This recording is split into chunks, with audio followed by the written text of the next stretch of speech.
తిరిగి మరొక పర్యాయం కీర్తన గ్రంథము 118వ అధ్యాయము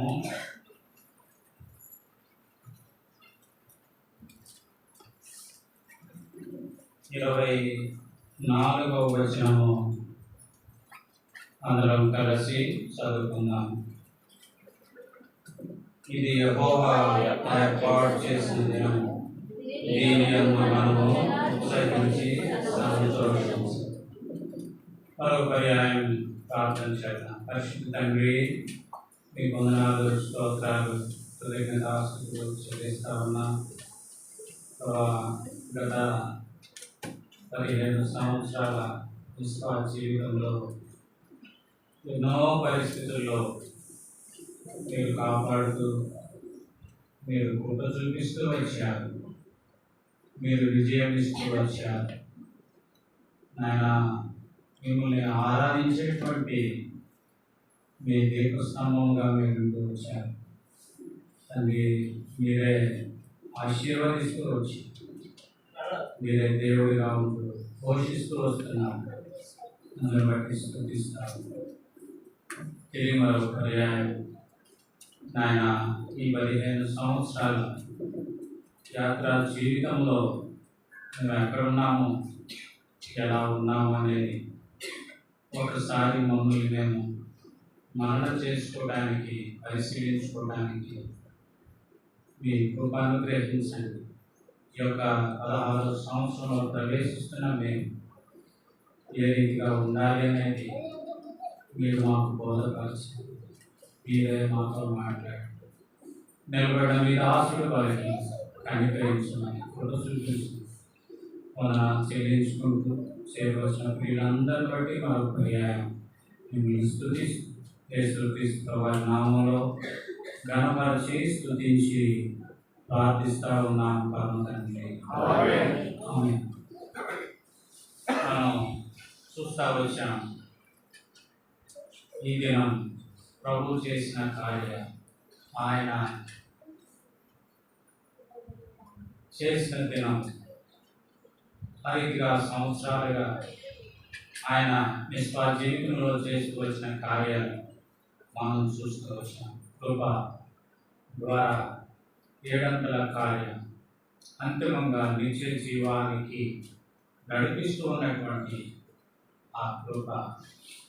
రెండవదిగా మనం చూస్తూ వచ్చాం, నలుదిశలా చుట్టుకున్నప్పటికీ శత్రువు లేదా కందలేక వలె ముసురుకున్నప్పటికీ కూడా ప్రభు ఎట్టి రీతిగా విజయవంతమైన జీవితం ఇస్తూ నడిపిస్తూ ఉన్నాడు అనేది మనం చూస్తూ వచ్చాం.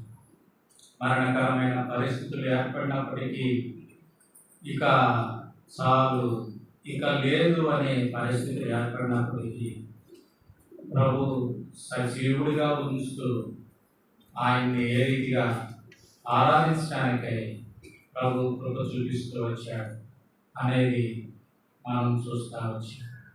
అంత మాత్రమే కాదు, ఆయన్ని ఆరాధించడం ద్వారా ఏ రీతిగా ప్రభు మనల్ని ఆశీర్వదిస్తూ వచ్చాడు, దీవిస్తూ వచ్చాడు, వృద్ధి పొందిస్తూ వచ్చాడు, అభివృద్ధి పొందిస్తూ వస్తున్నాడు అనేది మనం చూస్తూ వచ్చాము.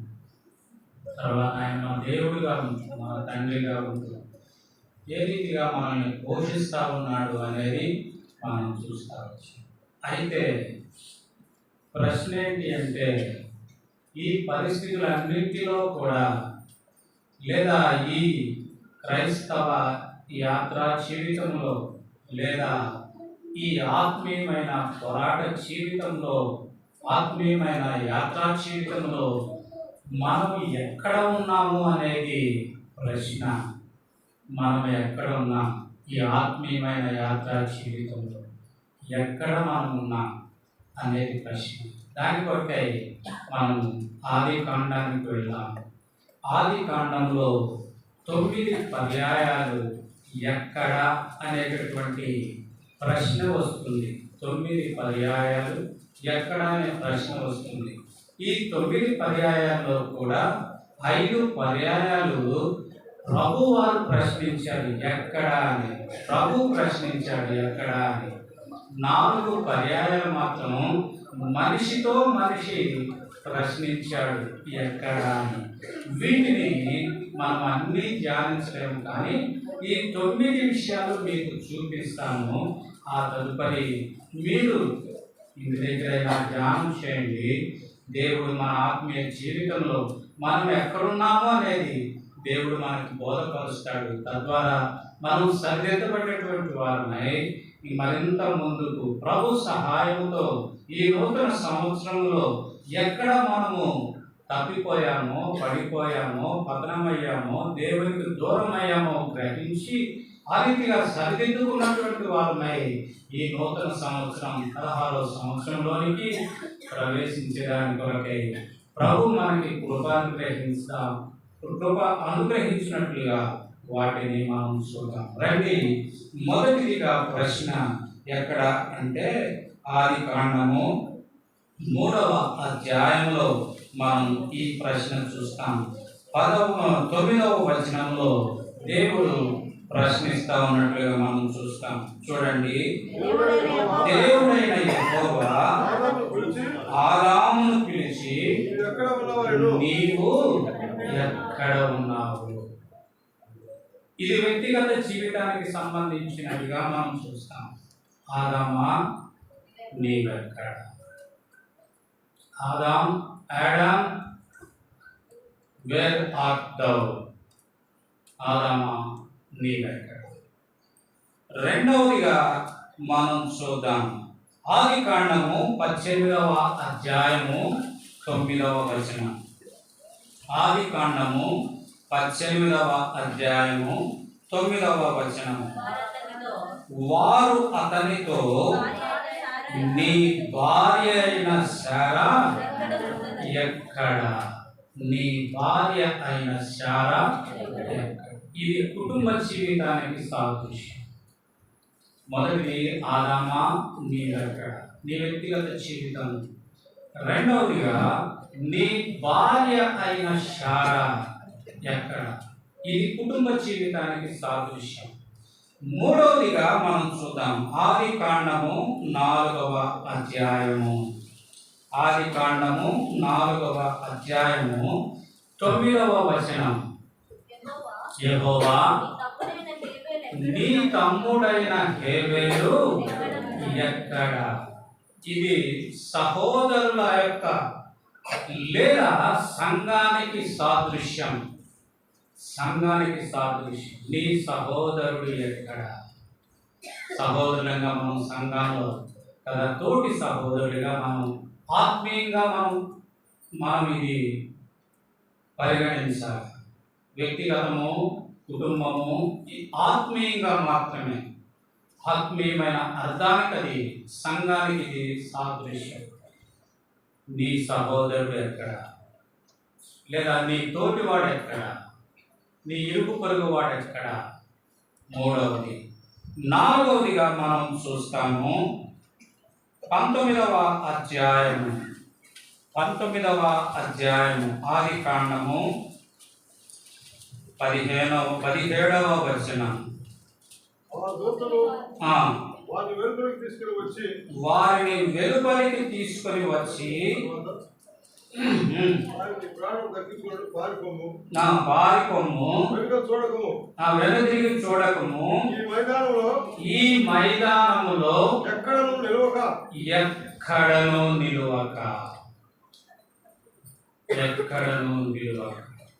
ఈ ఆత్మీయమైన జీవితంలో వ్యక్తిగతంగా, కుటుంబంగా, సంఘంగా దేవుడి చిత్తానికి, దేవుడి మాటకి నీవు ఇస్తున్న విలువ ఎంత? దేవుడి చిత్తానికి, దేవుడి మాటకి నీ లోబడే తత్వం ఎంత అనేది మనం చూస్తా ఉన్నాం. ఐదవదిగా మనం చూద్దాం. ఆది కాండము 16వ అధ్యాయము 8వ వచనం. ఆది కాండము 16వ అధ్యాయము 8వ వచనం. శారాయి దాసి అయిన హాగరు ఎక్కడ నుండి? అంటే నీకు నియమించిన స్థానంలో నీవు ఉన్నావా, లేక నిన్ను హెచ్చించుకుంటా ఉన్నావా? అంటే నీ స్థానాన్ని మీరి ప్రవర్తిస్తా ఉన్నావా అనేది అర్థం. ఈ ఆత్మీయమైన జీవితంలో దేవుడు నీకే స్థానం ఇచ్చాడు. ఆ స్థానంలో నీవు నిలబడగలుగుతా ఉన్నావా లేదా అనేది ప్రశ్న. ఈ 5 ప్రశ్నలు దేవుడు మానవులకి వేసిన ప్రశ్నలు.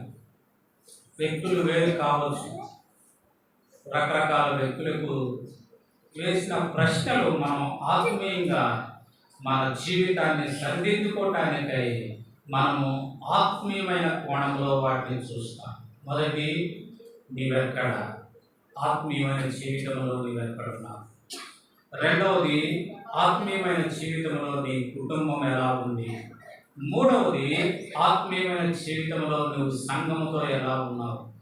నాలుగవది, ఆత్మీయమైన జీవితంలో దేవుని యొక్క చిత్తానికి, దేవుని ఉద్దేశానికి లోబడి జీవిస్తా ఉన్నావా లేదా? ఐదవదిగా మనం ఏం చూస్తూ వచ్చాం? ఐదవదిగా ఆత్మీయమైన జీవితంలో దేవుడు నీకు ఇచ్చిన స్థానంలో ఉంటా ఉన్నావా, లేక నీవు హెచ్చించుకోవడానికి ప్రయత్నిస్తా ఉన్నావా? ఈ ఐదు మానవునితో దేవుడు వేసిన ప్రశ్న. మానవుడు మానవునికి వేసిన ప్రశ్నలు ఇంకో 4 ఉన్నాయి. అవి కూడా చూపించి మనం ప్రభుచితమైతే 1 లేదా 2 లేదా 3 విషయాలు మనం ధ్యానం చేస్తాం. చూడండి, 6వదిగా లేదా మన 1 నుంచి 4 వేసుకున్నా పర్వాలేదు. మొదటిగా మనం చూస్తాము ఆదికాండము 37వ అధ్యాయము 16వ వచనం. అందుకతడు నేను నా సహోదరులను వెతుకుచున్నాను, వారు ఎక్కడ లేదా వారు ఎక్కడ మందను మేపుచున్నారు. కాబట్టి యోసేపు తనకు ఎదురొచ్చినటువంటి వ్యక్తిని అడిగిన ప్రశ్న తన సహోదరుల విషయం. దీన్ని మనం జ్ఞాపకం చేసుకుంటే మనకున్న బాధ్యత గుర్తొస్తుంది. మన సహోదరుల విషయమై మనకున్న బాధ్యత ఎలా ఉంది? లేదు, మరింత ఆత్మీయంగా మనం ఆలోచన చేస్తే దేవుని పని సర్వలోకానికి వెళ్ళి సర్వ సృష్టికి సువార్త ప్రకటించమంటే, నీ సహోదరులు నశించిపోతా ఉంటే నీ సహోదరుల విషయమై నీవు కలిగి ఉన్న బాధ్యత లేదా నీవు చేస్తా ఉన్న సువార్త పని ఎంత అనేది మనం ఇక్కడ చూడగలం. సువార్త అనేది పేరు పెట్టుకుంటే మీరు దాన్ని ఏ రీతిగానైనా మరి మనం అర్థం చేసుకోవడానికి అవకాశం ఉంది. సువార్త లేదా సహోదరుల యొక్క క్షేమాన్ని కాంక్షించడం అనేది మనం అక్కడ పెట్టుకోవచ్చు. తర్వాత రెండవదిగా కనుక మనం చూస్తే అక్కడ చూస్తా ఉన్నాం 19వ అధ్యాయము 5వ వచనం. లోతును పిలిచి రాత్రి నీ యొద్దకు వచ్చిన మనుషులు. అనేక పర్యాయాలు ఆత్మీయమైన జీవితంలో మన యొక్క పతన స్థితిని ఇది చూపిస్తూ ఉంది. పతన స్థితి కొన్ని పర్యాయాలు మనతో ఉన్నట్లు ఉంటారే కానీ వారు ఏం చేస్తారు? సమయం వచ్చినప్పుడు వారి యొక్క నిజ స్వరూపము బయటపడుతుంది. అంటే వ్యక్తుల యొక్క నిజ స్వరూపం అక్కడ బయటపడుతుంది. కాబట్టి ఆ తర్వాత మనం చూస్తాం, మనము ఆ విషయాల గురించి చూస్తాం. లోతుతో వారు ఏం మాట్లాడారు, లోతు ఏం మాట్లాడుతూ వచ్చాడు, లోతు ఏం చేస్తూ వచ్చాడు అనేది మనం అక్కడ మీరు ఆ ప్యాసేజ్ అంతా కనుక చదివితే మనకు అర్థమవుతుంది. మనం ఎక్కడున్నాము అనేది అక్కడ అర్థమవుతుంది.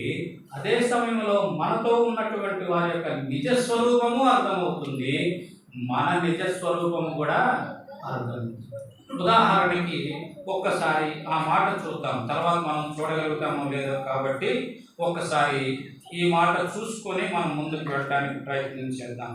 ఈ యొక్క 19వ అధ్యాయంలో మనం అక్కడ చూస్తా ఉన్నాం. చూడండి, ఇక్కడ ఎక్కడ అంటే నీతో వచ్చిన వారు ఎక్కడ అని అంటే మనం ఇక్కడ చూస్తా ఉన్నాం. చూడండి, అక్కడ వారు ఏమంటా ఉన్నారు అంటే ఒక మాట 9వ వచనం మధ్యలో నేను చదువుతా ఉన్నాను.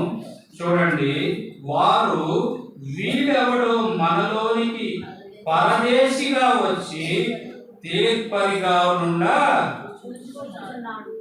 అంతవరకు వారిలో ఒకటిగా కలిసిపోయాడు. కానీ సమయం వచ్చినప్పుడు వాళ్ళు ఏమంటా ఉన్నారు? వీడెవడో, వీడు పరదేశి, ఇప్పుడు దాకా వాళ్ళకి గుర్తు రాలేదా? వాళ్ళతో కలిసి గవిని దగ్గర కూర్చొని ముచ్చటిస్తూ రకరకాలుగా ఉంటూ వచ్చారే, కానీ సమయం వచ్చినప్పుడు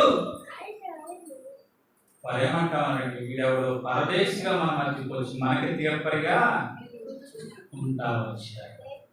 అంటే నిజ స్వరూపం అనేది బట్టబయలవుతుంది. కాబట్టి ప్రభు ఆయన ముఖ కాంతిలోకి మనం వస్తే మన నిజ స్వరూపం బట్టబయలవుతుంది. అదే సమయంలో మనం ఇక్కడ చూస్తా ఉన్నాం, చూడండి.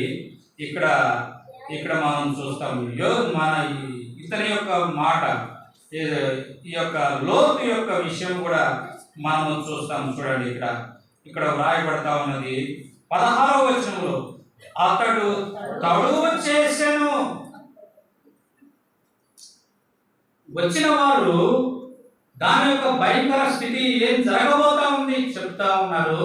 నీ వారెవరో నువ్వు తెచ్చుకొని చెప్తా ఉన్నప్పటికీ కూడా అక్కడ నుండి బయటికి రాకుండా లోతు ఏం చేస్తా ఉన్నాడు? తడవు చేస్తా. అనేక పర్యాయాలు మన జీవితాలు అలా ఉంటాయి. ప్రభు మనతో మాట్లాడుతూ ఉన్నప్పటికీ కూడా, ప్రభు మనల్ని సంధిస్తా ఉన్నప్పటికీ కూడా, ప్రభు మనల్ని హెచ్చరిస్తా ఉన్నప్పటికీ కూడా, మనం ఉన్నటువంటి ఆ స్థితిలో నుండి, ఆ పాప స్థితి, ఆ భయంకరమైన స్థితిలో నుండి బయటికి రాలేనటువంటి పరిస్థితి. ఆ కారణం చేతనే మన జీవితాల్లో ఆత్మీయంగా ఎదగలేక, ఆత్మీయంగా ఆశీర్వదించబడలేక, ఎక్కడ వేసిన గొంగడి అక్కడే అన్నట్లుగా ఉంటాం.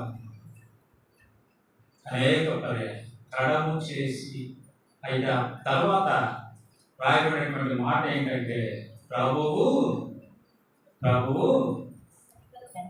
కనికరపడ్డాడు.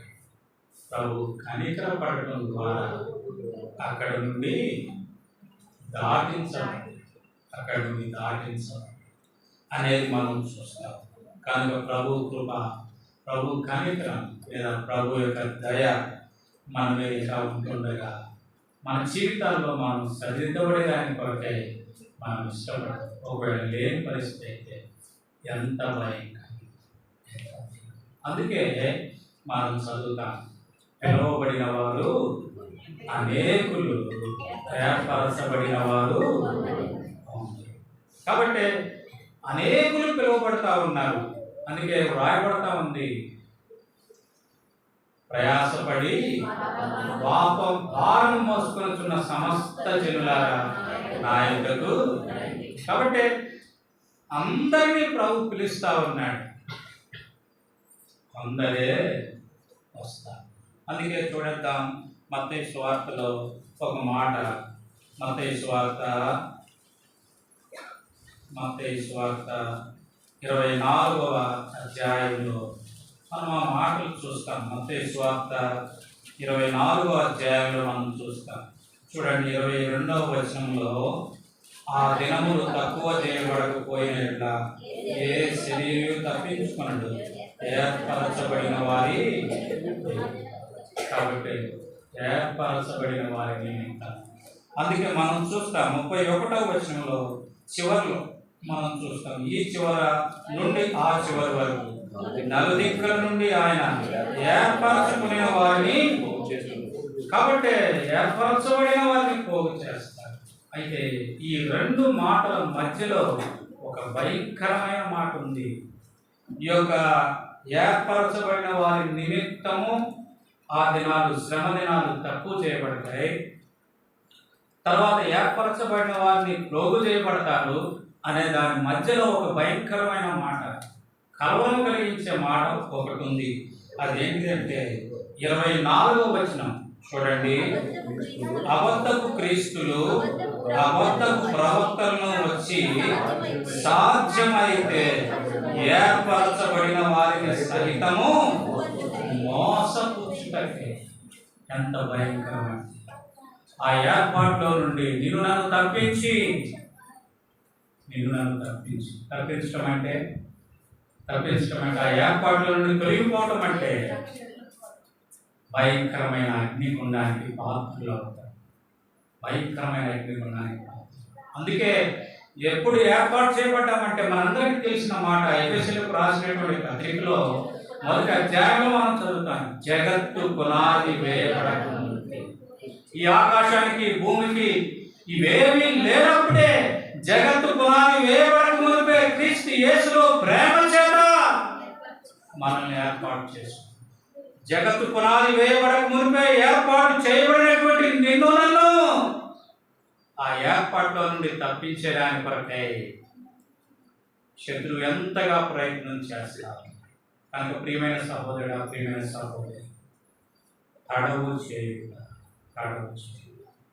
ఇంకా నీ పాప స్థితిలో నీవు ఉంటా ఉన్నావు. ఆత్మీయంగా నేను ఆత్మీయమైన స్థితిలో ఉన్నాను, దేవుని మందిరానికి వెళ్తా ఉన్నాను, నా ఇంట్లో బైబిల్ ఉంది, నేను బైబిల్ చదువుతా ఉన్నాను, ప్రార్థన చేస్తా ఉన్నాను అని అనుకుంటూనే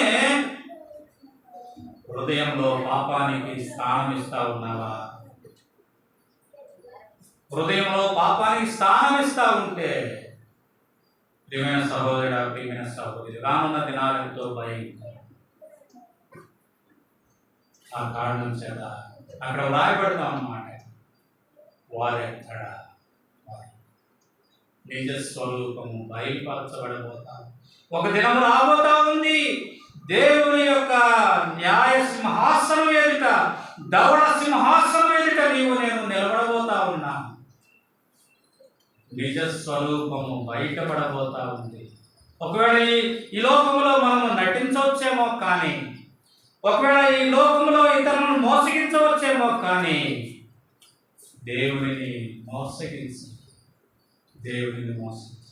నిజ స్వరూపం పట్టబయలు కాబోయే దినం ఒక దినం రాబోతా ఉంది. అందుకు నీవు సిద్ధమా? తర్వాతగా మనం చూద్దాం. మూడవదిగా కనుక మనం చూస్తే 32వ అధ్యాయము 17వ వచనం. 32వ అధ్యాయము 17వ వచనం. మరియు వారిలో ప్రతి వారితో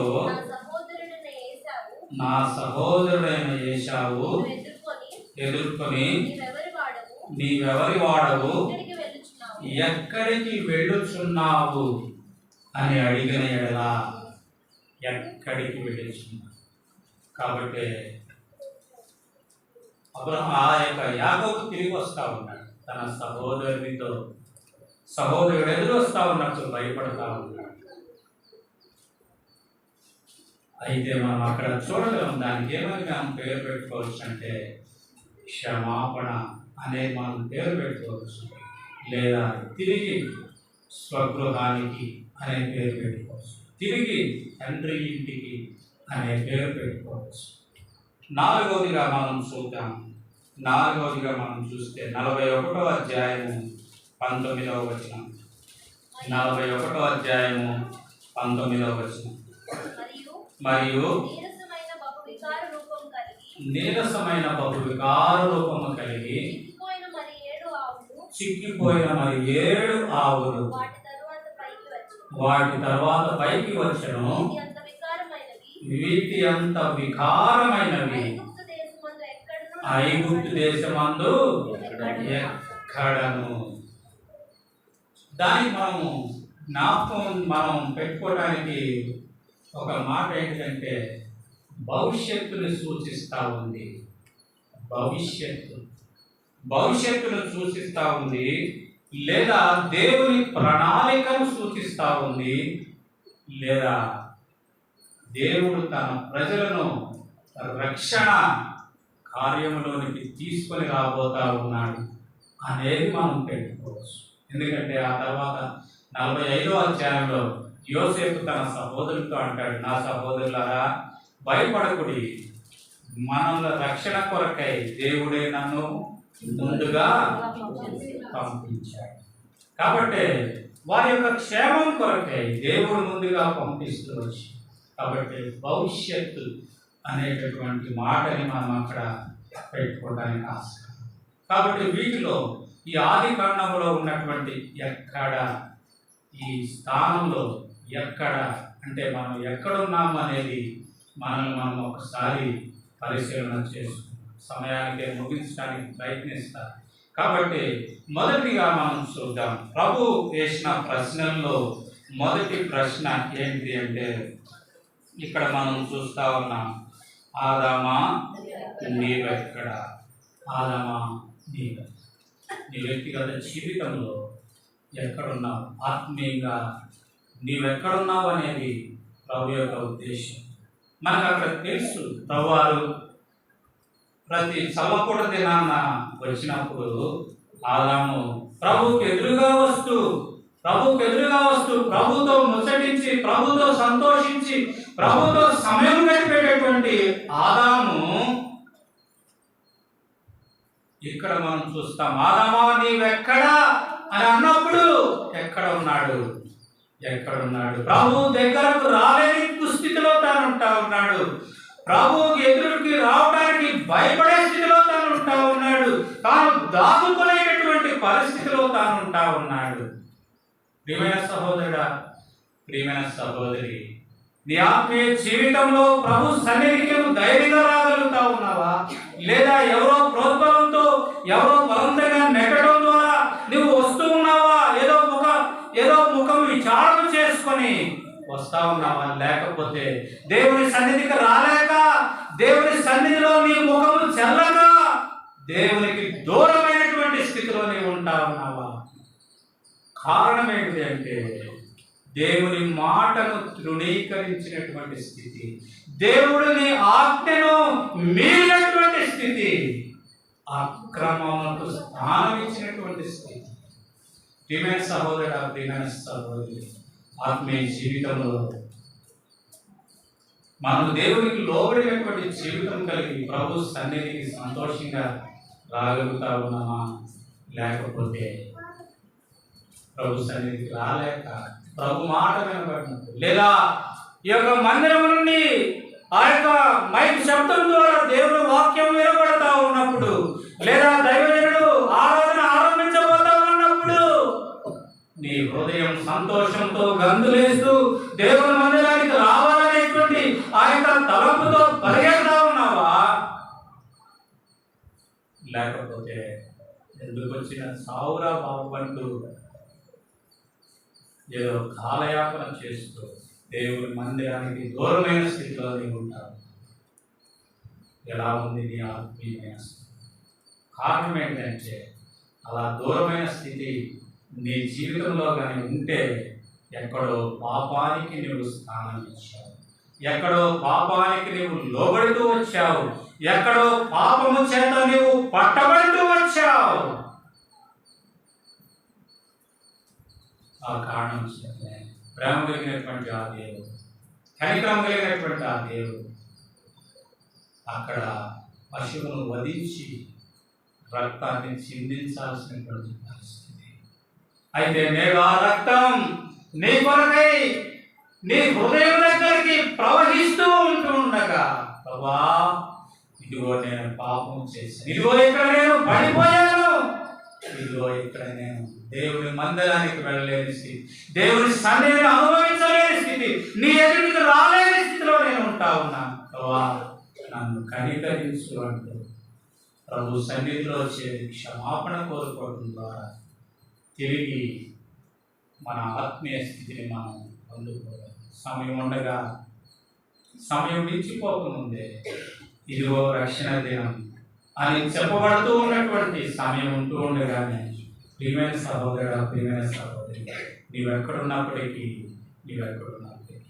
ఒకవేళ పాపము నీ హృదయంలో ఉండుంటే, పాపము నీ జీవితంలో తాండవాడుతూ ఉండుంటే, పాపానికి నీవు అవకాశం ఇస్తా ఉండుంటే కనుక, ప్రభా నన్ను క్షమించు అంటూ క్షమాపణ కోరడం ద్వారా ఈ యొక్క నూతన సంవత్సర అనుభవంలో ప్రవేశించి తిరిగి దేవుడు ఏ రీతిగా అయితే ఆదాము కొరకై రక్తాన్ని చిందించి తిరిగి తన బిడ్డగా తను ఉంచుకోవడానికి ఇష్టపడుతూ వచ్చాడు, ఆ రీతిగా నీ కొరకై తానే స్వయంగా కల్వరి శిలువలో తాను ప్రాణమిచ్చి తన రక్తమంతటిని తారగా కాచి నేను తన బిడ్డగా ఉంచుకోవడానికి ఇష్టపడతా ఉన్నాడు.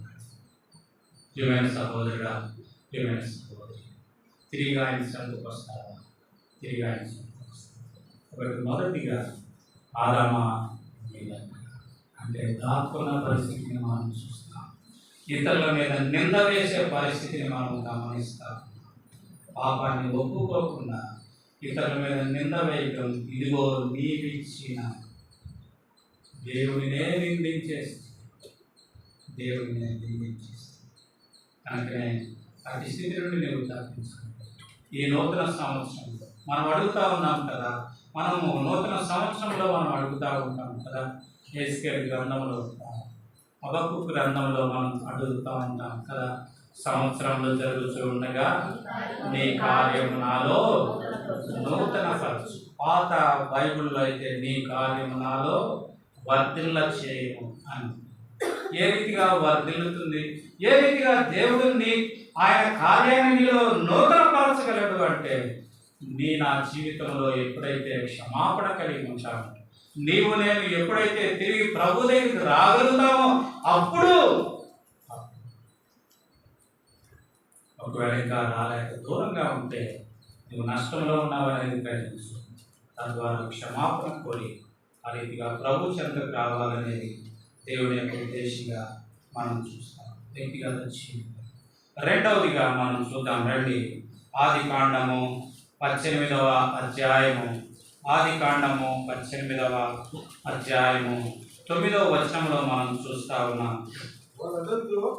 వారు అతనితో నీ భార్య అయిన శారా ఎక్కడ ఉన్నదని అడుగగా అతడు ఇదిగో గుడారంలో ఉన్నదని.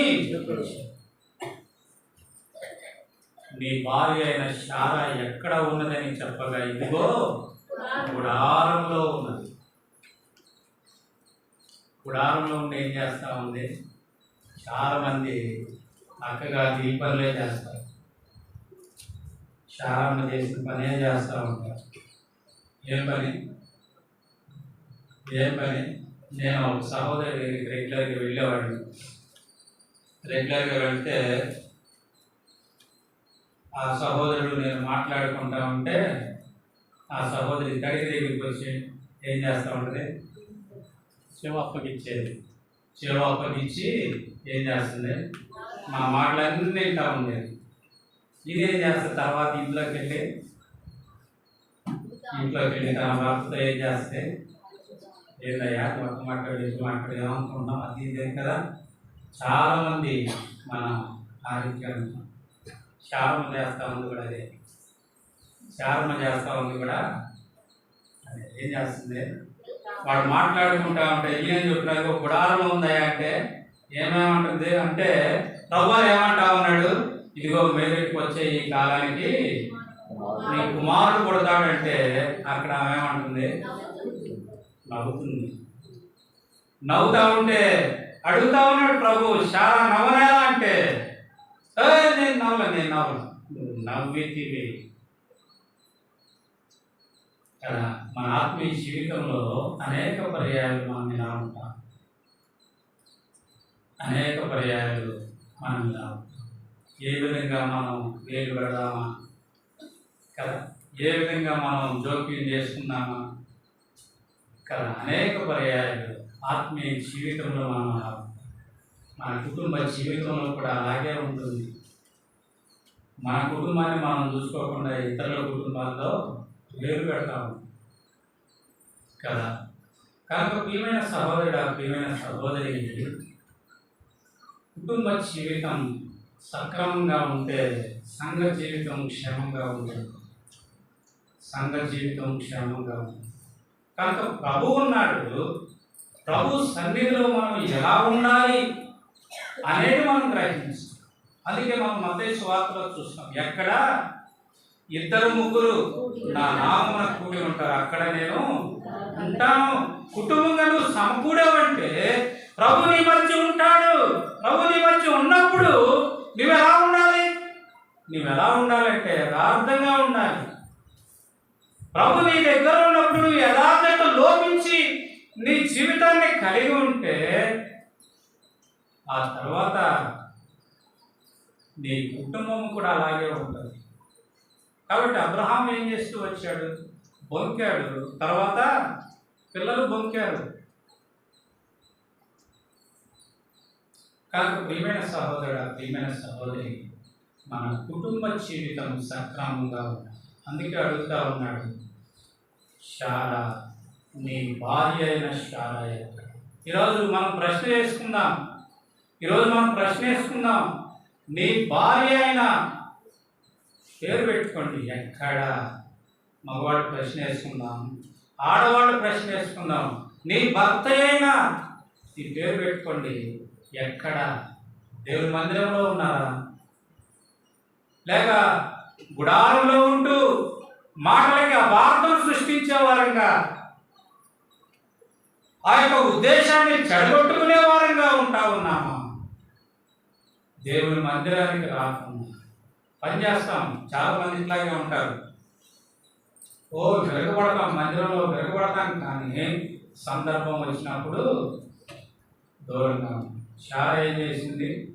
షార్ మా పిండి ఇచ్చాడు. ఎంత ఇచ్చాడు? పిండి ఎంత ఇచ్చాడు? 3 మార్లు పిండి ఇచ్చాడు. మామూలు విషయమా కదా? వయసు ఎంత అప్పటికి? ఆమె అంటుంది, ముసలిదాన్ని నేను, నాకు ఇంకా సుఖం కలిగిందా అంటుంది. అంత ముసలిది అంత పని చేస్తే దేవుడు నీ పని చేయడా? నమ్మకం లేని స్థితి. అనేక పర్యాయాలు అపనమ్మకంతో కుటుంబాన్ని పాడు చేసుకుంటా ఉన్నాం. అనేక పర్యాయాలు అనుమానాలతో కుటుంబాన్ని పాడు చేసుకుంటా ఉన్నాం. కుటుంబ జీవితం పాడైపోవడానికి కారణం అనుమానం, నమ్మకం లేకపోవడం. అందుకే ప్రభు అక్కడ అనాల్సింది, దేవునికి అసాధ్యమైన కార్యం ఏదైనా ఉందా అని. నమ్మని కారణం చేత దేవుడు ఆ మాట మాట్లాడాల్సి వస్తుంది. కనుక ప్రియమైన సహోదర, ప్రియమైన సహోదరి, ఆత్మీయమైన మన యాత్ర జీవితంలో కుటుంబం దేవుని సన్నిధిలో గడుపుతూ, దేవుని మాటకు విధేయత చూపిస్తూ, దేవుని మాటను నమ్మగలిగిన స్థితిలో మనం ఉంటా ఉన్నామా? తద్వారా మనం ఆశీర్వదించబడే వారిగా మనం ఉంటాం. దేవుడు ఎంత ప్రేమ కలిగిన వాడంటే, ఆమె నవ్వినప్పటికీ కూడా దేవుడు తన మాటను వెనక్కి తీసుకోవాలి. మనమైతే ఏం చేస్తాం? అనేక పర్యాయాలు నమ్మలేదుగా, నీ కర్మ. మనం ఏదైనా చెప్పినప్పుడు ఏం చేస్తాం? నువ్వు నమ్మలేదుగా, నువ్వు నా మాట వినలేదుగా, నీ కర్మ కదా. ప్రభు అట్లా అన్నాడా? ఎంత ప్రేమ కలిగిన దేవుడు అంటే, ఎంత కనికరం కలిగిన దేవుడు అంటే, ఎంత కృప కలిగిన దేవుడు అంటే, ఆమె నవ్వినప్పటికీ, నేను అనలేదన్నప్పటికీ కూడా ఒకే మాట, నవ్వింది అంటే.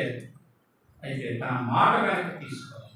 బిడ్డనిస్తాను మాట వెనక్కి తీసుకోవాలి. ప్రియమైన సహోదరుడు, ప్రియమైన సహోదరి, దేవుడి ఇంట్లో పనిచేస్తాము, దేవుడి కొరకు నువ్వు పనిచేస్తాము, సంతోషమే. కానీ నీవు నీ కుటుంబం కష్టపడతా ఉండొచ్చు, చెమటోడిస్తూ ఉండొచ్చు దేవుడి కొరకు, దేవుని మందిరం కొరకు. అయితే నీ కుటుంబం దేవునికి ఇష్టమైన కుటుంబంగా ఉండగలుగుతా ఉంటా. క్రీస్తు కేంద్రీకృత కుటుంబం, క్రీస్తును కలిగిన కుటుంబం అంటే మనం ఇందాక చూసినందుకు నేను ఇందాక ఆ మాట చెప్పింది. ఏ మాట అది? ఎక్కడ 2 భార్య భర్తలు 2 ఉండాలి సార్. దైవికంగా ఉంటాయి, వారి మధ్య దేవుడు ఉంటాడు. క్రీస్తును కలిగిన కుటుంబంగా నీ కుటుంబం ఉంటా ఉందా? క్రీస్తు కలిగిన కుటుంబంగా నీ కుటుంబం అంటే ఎంత క్షేమం, ఎంత ఆశీర్వాదం, ఎంత సౌభాగ్యం. ఎందుకు ఈనాడు ఆ ఆశీర్వాదం, ఆ క్షేమం లేకుండా చీటికి మాటికి గొడవలు పడుతూ, చీటికి మాటికి కీచులాడుకుంటూ, చీటికి మాటికి దేవుని మందిరానికి దూరం అవుతా ఉన్నాం? కారణం ఏంటంటే క్రీస్తుని కలిగి ఉండని కారణం. మనం ముందుకు వెళ్దాం. రెండవదిగా మీ భార్య అయినా, మూడవదిగా మనం చూద్దాం 4వ అధ్యాయంలో, 4వ అధ్యాయంలో మనం చదువుతాము 9వ వచనమే. యెహోవా నీ తమ్ముడైన హేబేలు ఎక్కడ? ఇక్కడ హేబేలు అనే దానికి బదులుగా మనం మాట పెట్టుకుందాం సహోదరుడు లేదా సహోదరి ఎక్కడ? నీ తమ్ముడైన హేబేలు ఎక్కడ? నీ సహోదరుడు ఎక్కడ? నీ సహోదరి ఎక్కడ? అందుకే మనకు ఒక అధ్యాయం రాయబడింది. ఈ యొక్క గ్రంథంలో అధ్యాయం రాయబడింది. కీర్తన గ్రంథం 133వ అధ్యాయం మనం చూస్తే చూడండి. కీర్తన గ్రంథం 133వ అధ్యాయం మనం చూస్తే అక్కడ వ్రాయబడతా ఉంది. ఏమనంటే చూడండి, 3 వచనాలు నుండి నేను చదువుతాను, వినండి జాగ్రత్తగా. సహోదరులు ఐక్యత కలిగి నివసించుట మొదటిగా ఎంత మేలు. మొదటి మేలు. రెండవది మనోహరముగా, అంటే చూడటానికి ఎంత ప్లెజెంట్గా ఉంటుంది అంటే ఎంత మనోహరము. మూడవదిగా మనం చూస్తాం, అది తల మీద పోయబడి అహరోను గడ్డం మీదుగా కారి అతని అంగీల వరకు దిగజారిన పరిమళ తైలము, అంటే అభిషేకము. తల మీద పోయబడిందంటే అభిషేకం, పరిమళ తైలం, పరిమళత్వము. నాలుగవదిగా ఏముందంటే పరిమళత్వం ఉంది, సువాసన ఉంది. అంటే మన భాషలో చెప్పుకోండి సాక్ష్యం ఉంది. తర్వాత మనం కనుక అక్కడ చూస్తే 3వ వచనం, సియోను కొండ మీద నుండి దిగివచ్చి హెర్మోను మంచు వలె.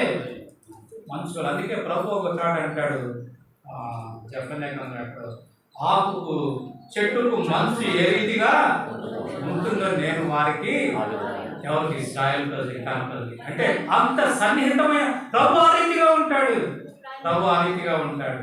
తర్వాత మనం అక్కడ చూస్తే ఆశీర్వాదమును శాశ్వత ఐక్యంగా ఉంటే 7 అంతల అనుభవం అక్కడ ఉంది. ఒకవేళ ఐక్యత లేకపోతే మేలు లేదు, మనోహరం లేదు, పరిమళత్వం లేదు, అభిషేకం లేదు, ఇంకా ప్రభు సన్నిధి లేదు, ప్రభు మనసు అంటుకోవడం సన్నిధి లేదు, ఆశీర్వాదం లేదు, జీవము ఐక్యంగా లేకపోవడం. ఏముంది అక్కడ? మరణం ఉంది. ఏముంది అక్కడ? సన్నిధి దూరం అయింది. ఏముంది అక్కడ? శత్రుత్వం ఉంది కదా. ఎంత భయంకరమైన పరిస్థితి, కనుకనే ప్రభు కోరిక, ప్రభు ఉద్దేశం ఏంటంటే ఐక్యత, సంఘం ఐక్యత, సహోదరులు ఐక్యత, సహోదరి ఐక్యత. అది ఎలా ఉంది మన సంఘ జీవితం? కలిసి నడుస్తూ ఉన్నామా, లేక విభేదించే వారంగా ఉన్నామా? తాత్కాలికమైన కదా. ఇక్కడ ఏముందండి? ఎందుకు హేబేలు చంపబడ్డాడు? కారణం ఏంటిది అంటే, హేబేలు చేసిన తప్పేమైనా ఉందా? హేబేలు చేసిన నేరం ఏమైనా ఉందా? లేదు హేబేలు ఏమైనా కయ్యను ద్రోహం చేస్తూ వచ్చాడా, నష్టం చేస్తూ వచ్చాడా?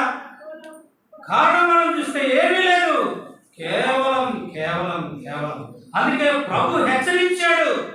హేబేలు చంపబడక ముందు, హేబేలుని చంపక ముందు ప్రభు హెచ్చరిస్తూ వచ్చాడు, నీవు సత్క్రియ చేసిన యెడల నీ తల ఎత్తుకోవా. ఎందుకు నువ్వు తలదించుకోగలుగుతావు? ఎందుకు నువ్వు తలదించుకుంటా ఉన్నావు? కారణం ఏంటిది?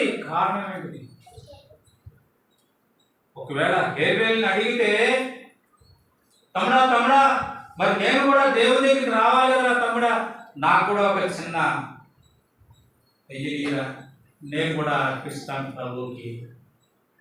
పెద్దోడు కదా, అడిగితే ఇవ్వడా? ఇచ్చేవాడే.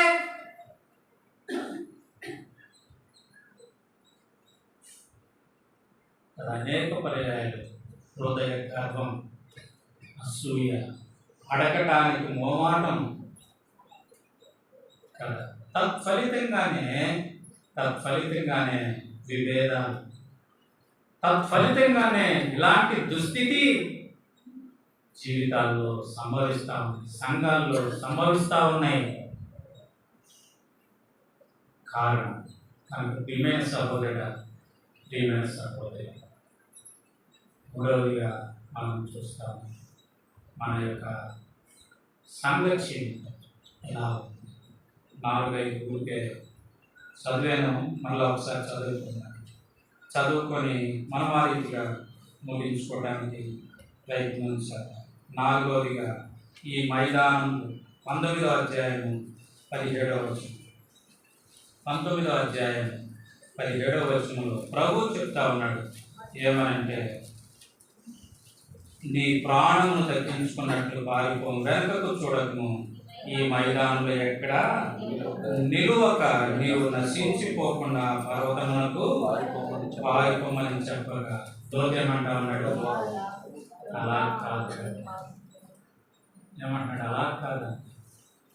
ప్రభు మాటని అనేక పర్యాయం, ప్రభు చిత్తాన్ని అనేక పర్యాయం మనం ధిక్కరించి నష్టాన్ని కలుగజేస్తున్నాం. అలా కాదు, అన్నదాని ఫలితంగా అక్కడ ఏమవుతూ వచ్చింది చూడండి.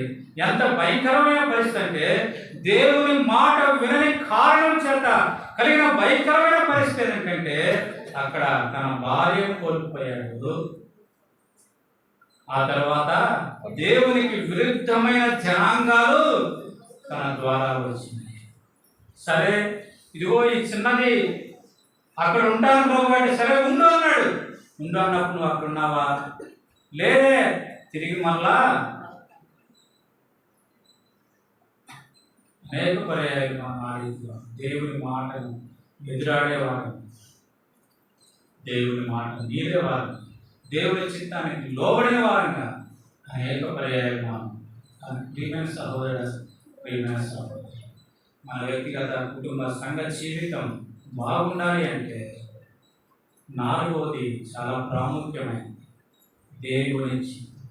దేవుని మాట విని, నా మాట విని నన్ను పంపిన వారి యందు విశ్వాసముంచు ప్రతి వాడును నశింపక నిత్య జీవము పొందు. మాట వినని కారణం చేత ఇక్కడ ఏమొచ్చింది? నష్టం వచ్చింది, నాశనం వచ్చింది, దేవునికి విరోధమైన జనాంగం వచ్చింది. ఐదవదిగా మనం చూసి ముగించుకున్నాం. టైం అయిపోయింది, అన్న చెప్పిన సమయం అయిపోయింది. ఐదవదిగా హాగరు 16వ అధ్యాయం 8వ వచనం, 16వ అధ్యాయం 8వ వచనంలో సారాయి దాసులైన హాగరు ఎక్కడ నుండి వచ్చింది? ఎక్కడ నుండి వచ్చింది అంటే ఏమంటుంది? అక్కడ ఎక్కడ నుండి వచ్చిన అడిగినప్పుడు అది నా యజమానురాలైన సారాయి వద్ద నుండి పారిపోతున్నా. నా యజమానురాలైన. కానీ ప్రభు బైబిల్ చదువుతా ఉంటే ఒక పర్యాయం ఎట్లా ఉంటుందంటే ఆ మాట అర్థం చేసుకుంటే ఎంత గొప్పగా ఉంటుందంటే క్షమించు అని క్షమాపణ కోరాలనిపిస్తాం. చక్కగా రాశాడు మాట. సారాయి దాసి జ్ఞాపకం చేశాడు. ఏం జ్ఞాపకం చేశాడు? నువ్వెవరివి? దాసివి. నీకు ఒక స్థానం ఉంది అక్కడ, నీకు ఒక స్థానం ఉంది. ఏమంది ఆమె? నా యజమానురాలైనా. యజమానురాలు ఒప్పుకుంటుంది. కానీ ఆ యజమానురాలు ఈ హాగరుకి ఎట్లా కనిపించింది చూడండి. ఇక్కడ వ్రాయబడతా ఉన్నప్పుడు 4వ వచనంలో అతడు హాగరుతో పోయిన ప్రతి గర్భవతిను అది తాను గర్భవతినైనని తెలుసుకున్నప్పుడు దాని యజమానులు దాని దృష్టికి ఏమైంది? బావే నువ్వెంత నాదే, నేనే రేపు వారసుడెవడు నావాడు. ఏం చేసింది కదా? తన స్థానాన్ని హెచ్చించుకొని యజమానురాల స్థానానికి వెళ్ళడానికి ప్రయత్నించింది. శారాయిని దిగజార్చడానికి ప్రయత్నించింది. అందుకు ప్రభు అన్నాడు, శారాయి దాసివైనా. దాసి అని అక్కడ గుర్తు చేయడంలో ఉద్దేశం అది, గుర్తు చేయడంలో ఉద్దేశం అది. ఇక్కడ ఏమైంది? తన యజమానురాలు ఏమైంది? నీచంగా కనపడింది. మనం కూడా అంతే కదా. మనకి ఏదైనా కొంచెం డబ్బు ఇచ్చిందో, పదవి ఇచ్చిందో, లేకపోతే మన స్థానం ఇచ్చిందో అనుకున్నప్పుడు మనకి ఇతరులు ఎట్లా కనపడితే వాడి లెక్కలేనదే వాడి ద్వారానే మనం వచ్చామనేది గుర్తుండదు కదా. మూలాన్ని మర్చిపోతూ ఉంటాం. అనేక పర్యాయాలు మూలాన్ని మర్చిపోతూ ఉంటాం కదా. అనేక పర్యాయాలు మనం అలా ఉంటాం. మన స్థానాన్ని మనం హెచ్చించుకునే దాన్ని కొరకే ప్రయత్నం చేసి ఎన్నో నష్టాలకి కారణం. ఏంటి కారణం అంటే దేవుని చిత్తంలో లేకపోవడం. దేవుని చిత్తంలో లేకపోవడం ద్వారా మనం ఉన్న మన స్థానాన్ని నుండి పైకెళ్ళడానికి ప్రయత్నం. ఆ కారణం చేత ప్రభు సమస్యలు ఎరిగినవాడు. ఆ కారణం చేత మనకు తెలుసు కదా, మనకి ఈ కష్టాలన్నీ కూడా అదే, దానికోసం వచ్చింది. మనకి ఈ కష్టాలన్నీ దాని ఫలితమే. స్థానాన్ని హెచ్చించుకోవాలనేటువంటి ఊహ తలంపు వచ్చింది. ఎవరికి కాదు, మనకన్నా. మనకంటే లూసిఫర్కి వచ్చింది. నేను నా స్థానాన్ని దేవుని స్థానానికి మించి హెచ్చించుకుంటా. అతని స్థానం ఎక్కడ? నిన్ను ప్రధానిగా చేసిందే దేవుడు. నువ్వు ఉండాల్సిన స్థానంలో నువ్వు ఉండాలా. ప్రధానిగా చేశాడు, సంతోషం లేకపోతే ఎట్లా కదా? ప్రధానిగా చేసినప్పుడు నీ స్థానంలో నువ్వు ఉండాలా. ఉండకుండా హెచ్చించుకుంటానంటే ఏమయ్యావు? పాతాళానికి వెళ్ళావు. పాతాళానికి. అందుకే మా అందరికీ అదే అది. కాబట్టి ప్రియమైన సహోదరి అనేక పర్యాయాలు అందుకే ప్రభు అడిగాడు, ఆగడు ఎక్కడ. అందుకే సారాయి దాసి అనే మాట అక్కడ పెట్టినందుకే మన స్థితిని గుర్తు చేస్తూ ఉంటాడు అనేక పర్యాయాలు. మనం హెచ్చించుకోవడానికి ప్రయత్నం చేస్తాం. ఆ కారణం చేతనే కదా దైవికమైన క్రమాన్ని మరిచిపోతాం.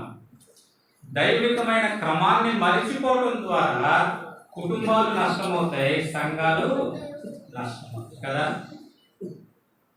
కుటుంబాలు ఎట్లా నష్టపోతాయి? అనేక పర్యాయాలు మనం ఏం చేస్తాం? పెళ్ళప్పుడు ప్రమాణాలు చేపిస్తాం. పెళ్ళప్పుడు భర్త ప్రమాణం చేస్తాడు, ఏమని? నా భార్యను నేను ప్రేమించి అంటాడు. భార్య చేత ఏం చేస్తాడు?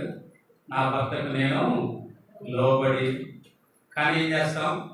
రివర్స్ అవుతా ఉంటాయి అనేక పర్యాయాలు కదా. అనేక కుటుంబాలు రివర్స్ అవుతాయి కదా. భర్త స్థానం భార్య ఆక్రమించడానికి ప్రయత్నం చేస్తాయి. భార్య స్థానంలోనికి భర్తను నెట్టాలని ప్రయత్నం చేస్తూ ఉంటుంది. ఆ కారణం చేతే కుటుంబాలు పతనమవుతున్నాయి, కుటుంబాలు విచ్ఛిన్నమవుతున్నాయి, కుటుంబాలు నాశనం అవుతా ఉన్నాయి. విడాకులు అనే పదం ఈనాడు విచ్చలవిడిగా వ్యాపించడానికి కారణం అదే. దైవికమైన క్రమాన్ని మీరినప్పుడు ఈ దుస్థితి వస్తుంది.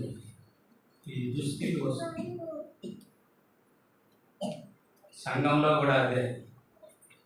కనబడ్డ ప్రతి ఒక్కటి నేను పెద్ద అవ్వాలా, లేకపోతే నేను స్టేజ్ ఎక్కాలా, ప్రతి ఒక్కరికి అదే. దేవుడు నీకు ఇచ్చిన స్థానం నువ్వు కాపాడుకుంటూ దేవుడు నిన్ను హెచ్చించేంత వరకు ఓపిక కలిగి ఉండాలి. అలా లేనప్పుడు సంఘాలు విచ్ఛిన్నమవుతున్నాయి, సంఘాల్లో సమస్యలు ఏర్పడతా ఉన్నాయి, సంఘాలు నష్టంలో ఉండడానికి కారణాలవే. కనుక ప్రియమైన సహోదరుడా, ఇంకా నేను విస్తరించడం ముగిస్తా ఉన్నా. కనుక ప్రియమైన సహోదరి,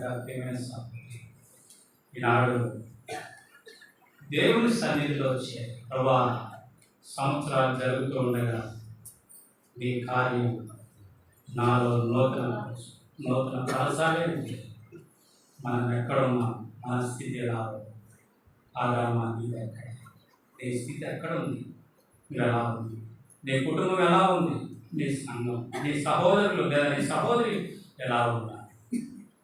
దేవుని చిత్తానికి లోబడుతున్నావా, లేక నీ స్థానాన్ని హెచ్చించుకోవడానికి ప్రయత్నిస్తున్నాం? మనం సరి చేసుకున్నాం. నూతన సంవత్సరంలో ప్రవేశించేదానికి ముందుగా మనం పరిశీలన చేసుకున్నాం. అలా పరిశీలన చేసుకొని సరిదిద్దబడటం ద్వారా నూతన సంవత్సరంలో వర్ధిల్ల చేయడం, నూతన పరచు లేదా ఆశీర్వదించుము అనే స్థితిలోనికి నీవు నేను కృప చేయడం మనందరికీ ప్రభు దయచేయుగాక.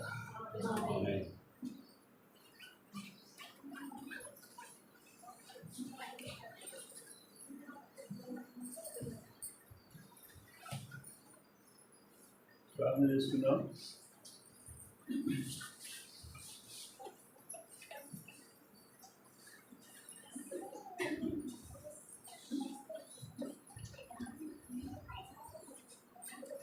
దేవుని వాక్యాన్ని మనం చూస్తున్నాం. దేవుని ఆత్మ ద్వారా ఆయన మాటలు మనకు అనిపిస్తూ వచ్చాం. ఈ నూతన సంవత్సరంలో విశ్వ ప్రవేశించిన వ్యక్తిగా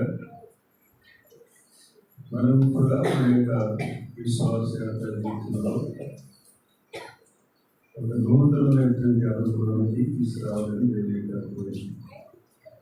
దేవుని యొక్క ఉద్దేశం అది.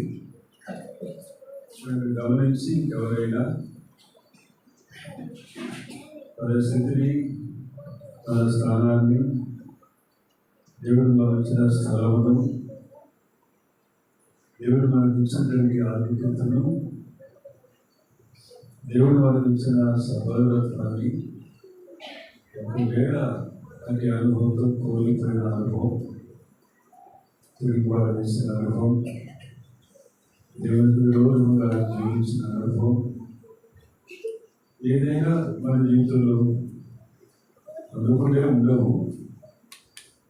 వాటిని మరి ప్రభు మనతో ఒకవేళ నీతో మాట్లాడుంటే ప్రభుకు అప్పగించుకో, ప్రభు యొక్క ఎదురు సన్నిధితో సమర్పించుకో, నూతన పరచుబడు. ఈ నూతన అనుభవంతో దేవుని యొక్క సన్నిధిని మనం కొనసాగుతున్న దేవుడు మనకు సిద్ధపరిచిన సహవాసము,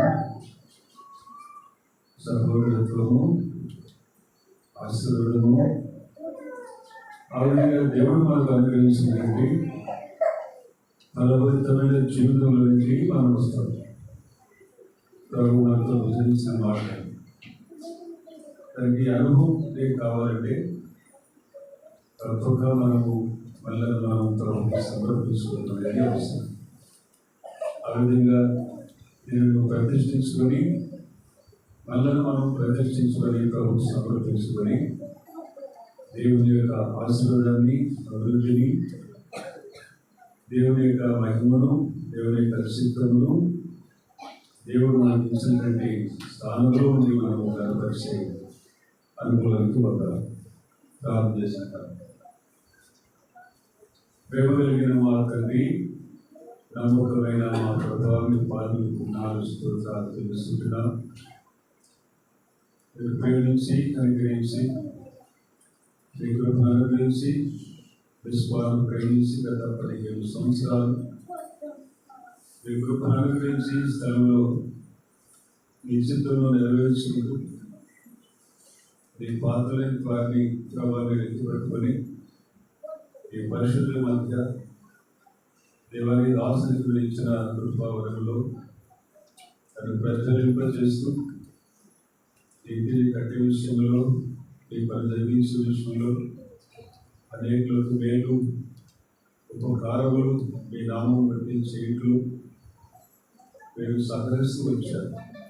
శారీరకంగా అనేకమైన బలహీనతలు ఈ యాత్రలో ఉన్నప్పటికీ మీ శక్తిని ఇస్తూ, మీ కృపనిస్తూ, మీ కరుణాస్తూ మీ దాసునికి దాసానికి కుటుంబానికి తోడుగా ఉంచి ఇక్కడ దూరాల్లో మీ నామం మహిమపరచడానికి ఈ పరిశుద్ధుల మధ్యలో మీ పాత్రలు ఎత్తుపట్టుకొని వరకు ప్రభాన్ని పని చేయడానికి మీరు ఇచ్చిన కృపకు తీసుకున్న ఆ విధంగా ఉన్న పరిశుద్ధులు, ఈ పరిశుద్ధుల కుటుంబాలు మీ దాసుతో సహకరిస్తూ మీ పనిలో పాల్గొంటూ మీ నామం మహిమపరచుటలో, మీ ఉద్దేశంలో నెరవేర్చడంలో, మీ సంఘము వెలిగించడంలో, దేవ సంఘముగా సహవాసంలో కలిసి చేయబడిన ఈ పని దానికి ప్రతిఫలముగా మీరు ఇచ్చిన కృపను బట్టి ఈ దినమున ప్రభు ఉన్నట్లుగా ఈ సంఘమును మీరు వృద్ధి చేస్తూ నా నాటికి వద్దలు చేస్తున్నాం. తగిన మా తండ్రి, మీరు మీ సంఘమును ఆస్వాదిస్తూ వస్తున్న దాన్ని బట్టి మీరు చూస్తున్నాం, గర్వపరుస్తున్నాం. ఆ నమ్మదగిన మా తండ్రి మరి 9 సంవత్సరాన్ని వారి జీవిత యాత్రలో మీరు అనుగ్రహించి నూతన దయాక్రీటును అనుగ్రహించి ఈ సంఘం మీద మీరు కలిగి ఉన్న తలంపులను, మీ ఉద్దేశాలను నెరవేర్చుకుంటూ మీ పాత్రను మీరు జ్ఞాపకం చేసుకొని మీరు సిలుచాట వరకు పరుచుకొని మీ మేలైన స్వరం చేత దాని మా తండ్రి మీరు ముచ్చరిస్తూ వచ్చిన మాట వరకే ప్రభు మిమ్మల్ని పూజిస్తూ ఆరాధిస్తున్నాను. వాస్తవమే నమ్మదగిన మా తండ్రి, నిరంతరము మమ్మలను దర్శించే దేవుడుగా, మమ్మల్ని పరిశీలించే దేవుడుగా మా స్థితిగతులను మాకు జ్ఞాపకం చేస్తూ మీ చిత్తంలో మేము ఉండాలని, మీ ఉద్దేశంలో మేము ఉండాలని, మీ ఆలోచనలను ఎరిగి వారమై మీ మహిమను నా తండ్రి సమిష్టిగా మీరు తీసుకురాని ఉద్దేశించిన దేవుడు తండ్రి మీరు మాతో వచ్చిన నీ మాటలను బట్టి ప్రభు పూజిస్తున్నాను. చేయబడి పరిచయను హృదయాల్లో ముద్రించండి, అనేకులు కార్యములు చేయండి. శత్రుశత్రువుల దగ్గరగా దూరంగా ఈ మాటలు ఎవరు వింటూ వచ్చారో, ఎవరు మీ సంకల్పం ఏర్పాటు ఉన్నారో, ఇంకా మిమ్మల్ని ఎరగ మీ శత్రువులకు రాక అటు వారిని కూడా మీరు జ్ఞాపకం చేసుకొని ఈ దగ్గర ఏర్పాటును ప్రభుత్వం పరిపక్షంగా కనపరిచి రామ యాత్ర జీవితంలో మీ ఇంటిని సంపూర్ణంగా తగిన మాత్రమే దూరంలోకి బలవర్తంలోకి తీసుకొస్తారని నమ్ముతున్నాను. ఆ విధంగా ప్రభు ఈ పరిచయం జీవించి ఆస్వాదించి మరి ముందర పరిచయం వరకు సిద్ధపరచమని కృపాదీవులు కోరుకుంటూ మా సహవాసాన్ని దీవించమని యేసుక్రీస్తు నామంలో అడిగి పెట్టుకున్నామా పరమ తండ్రి, ఆమేన్.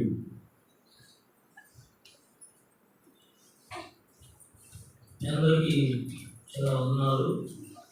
మరి ఈరోజు ఈ ప్రార్థన కూడిక ఉంటుందని మీకు చెప్పినప్పుడు మేము ప్రవచించుకుంటే దేవుని స్తోత్రాలు చెల్లిస్తూ అది ఉమానన్న గారు వాక్యం చెబుతూ వచ్చినారు.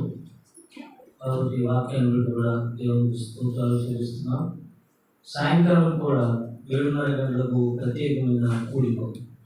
సాయంకాలం 7:30 గంటలకు పురుషులు రాలేదు, మన పురుషులు కాబట్టి ఇంకా అనేక మంది రాలేదు.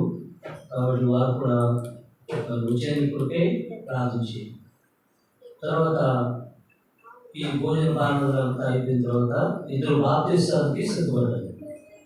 ఆ ఇద్దరికి బాప్తిస్తాలు వారి భవిష్యత్తు అయితే 3:30, 4 ఆ ప్రాంతంలో బయలుదేరి కావలేదు కదా. కాబట్టి అక్కడ బాప్తిస్త కార్యక్రమం బట్టి ఉన్నవారందరూ కూడా అక్కడికి రావాలి. ఫిబ్రవరి 5వ తారీఖు, అక్టోబరు 2వ తారీఖున కొంతమంది ఇక్కడ బాప్తిస్తం తీసుకున్నవారు. కాబట్టి అందరూ కూడా మర్చిపోకుండా దేవుని సన్నిధిలో జ్ఞాపకం చేసుకుని ఆ బాప్తిస్త కార్యక్రమానికి రావాల్సిందిగా మనం చేసుకుంటున్నాం. సాయంకాలం 7:30కు ప్రత్యేకమైన కూడికలు సోదరులు భాగ్యవేదన వస్తారు జ్ఞాపకం చేసుకుని. తర్వాత మీ అందరూ కూడా ప్రేమైన ఇప్పుడు కాబట్టి జ్ఞాపకం చేసుకుని ఆ ప్రేమైన బఫీ ఉంది అది పెట్టుకున్నారు. కాబట్టి వెళ్ళిగా చక్కగా తిని టైం ఉన్నంత టైం చాలా ఉంది కాబట్టి తొందరగా పరవసం లేదు. భోజనం చేసుకున్నాక బాప్తిస్మ కార్యక్రమానికి వెళ్ళాలి.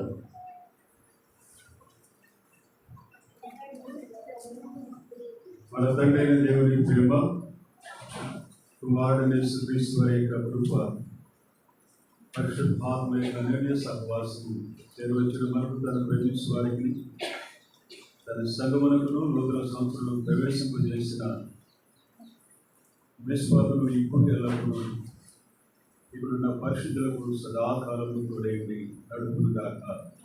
ఆమేన్.